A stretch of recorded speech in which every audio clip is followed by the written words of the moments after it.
SV6 news కు స్వాగతం. ముందుగా హెడ్లైన్స్. కిడ్నీ రాకెట్ గుట్టురట్టు, పేరుకే హాస్పిటల్, లోపల జరిగేది మొత్తం కిడ్నీ రాకెట్ దందా.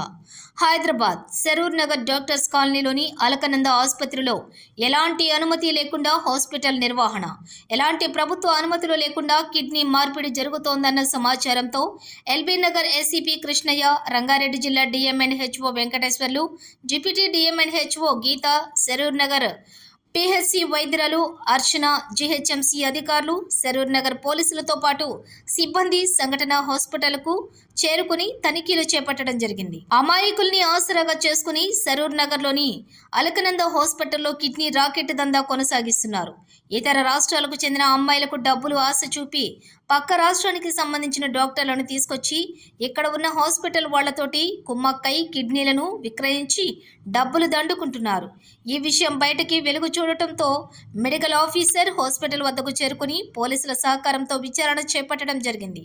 హాస్పిటల్లో చికిత్స పొందుతున్న పేషెంట్స్ను అంబులెన్స్లో నలుగురిని గాంధీ హాస్పిటల్కు తరలించడం జరిగింది.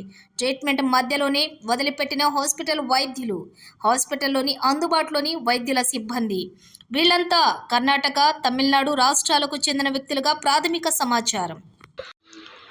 డాక్టర్ వెంకటేశ్వరరావు అండి, డిఎంహెచ్ఓ రంగారెడ్డి జిల్లా. మరి మనకి 12:30 గంట టైంలో మధ్యలో మనకి ఇట్లా విషయం తెలిసింది. ఒక హాస్పిటల్లో ఇల్లీగల్గా కిడ్నీ ట్రాన్స్ప్లాంటేషన్స్ జరుగుతున్నాయి అనేటటువంటి విషయం తెలవడం జరిగింది. తెలవగానే ఇమీడియట్గా మా డిప్యూటీ డిఎంహెచ్ఓ గారు, అదేవిధంగా మన ఏసీపీ గారు, తర్వాత ఇన్స్పెక్టర్ గారు అందరూ కూడా వచ్చి హాస్పిటల్లో తనిఖీ చేయడం జరిగింది.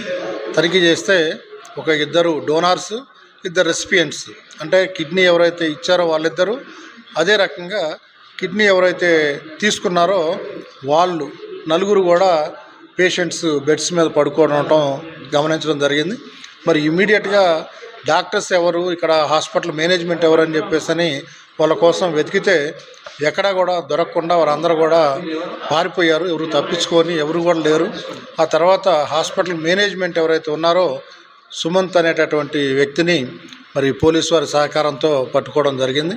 పట్టుకొని విచారిస్తే అతను నాకేం తెలియదు అంటాడు. మరి పేషెంట్ వాళ్ళేమో ఇద్దరేమో కర్ణాటకకు చెందిన వాళ్ళు, ఇద్దరేమో తమిళనాడుకు చెందిన వాళ్ళు. కాబట్టి మన భాష కరెక్ట్గా అర్థం కావడం లేదు. వాళ్ళు కూడా ఏది పడితే అది ఏదో చెప్తున్నారు తప్పితే కరెక్ట్గా మనకి వాళ్ళు చెప్పింది మనకి అర్థం కాక తర్వాత స్లోగా ఎంక్వైరీ చేస్తే ఇద్దరి దగ్గర కిడ్నీ తీసినట్టుగా, ఒక ఇద్దరి దగ్గర ఏమో వాళ్ళకి డొనేట్ చేసినటువంటి కిడ్నీని అమర్చినట్టుగా మనం సమాచారం అందుకోవడం జరిగింది. వాళ్ళ భాషలో వాళ్ళు చెప్పినా కూడా దాని నుంచి మనం గ్రాస్ప్ చేసి ఇమీడియట్గా పోలీసు వాళ్ళని అలర్ట్ చేస్తే డీసీపీ గారు, ఏసీపీ గారు, ఇన్స్పెక్టర్ గారు అందరూ కూడా వచ్చారు. మరి వాళ్ళందరి సహకారంతో మొత్తం కూడా వాళ్ళందరినీ ఇప్పుడు గాంధీ హాస్పిటల్కి పేషెంట్స్ని షిఫ్ట్ చేసాం, నలుగురిని. అదేవిధంగా హాస్పిటల్ మీద కంప్లైంట్ చేస్తూ మరి హాస్పిటల్ని సీజ్ చేయడం జరిగింది. ఆ తర్వాత ఎంక్వైరీలో తేలినటువంటి విషయాలను బట్టి తదుపరి చర్యలు ఉంటాయి.